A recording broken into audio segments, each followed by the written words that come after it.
Hello everybody, in today's video we'll be taking a look at my homemade Iron Man action figure. So let's get started.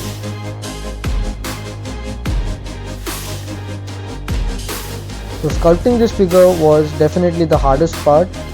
Getting all the details on this figure in a limited amount of time was really tough, but I managed to do it and it turned out looking really good.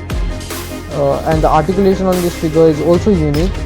So I brought back the double hinge, so that gives a little more range in the legs. Well, the double hinge has done more than just giving this figure additional range of motion.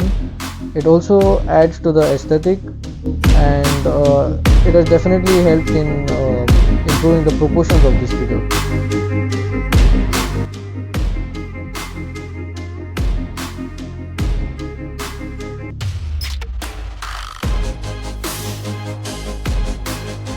So in terms of details, I made this figure look as accurate to the movie model they used. So as you can see, there is a lot of sculpted details in the armor pieces, and all of that has a black wash to make it stand out. So basically the figure is just a red base and with some few golden highlights, which doesn't really make it stand out that much.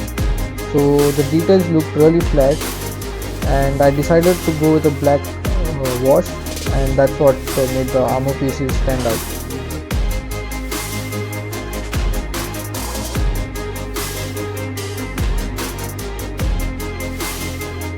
So in terms of articulation, this figure has a rotation in the head, a hinge in the head so you can look up and down, you can look completely on top for flight poses. Then his arms can rotate, they hinge outwards. There is a swivel in the elbow, a single hinge in the elbow, rotation in the wrists, a ball joint in the upper torso. The legs can kick out over that much sideways like that. There is upper thigh rotation and a double hinge in the knees like that. A hinge in the foot and swivel in the foot. So with all these joints combined, you can get this figure into some really amazing poses like these.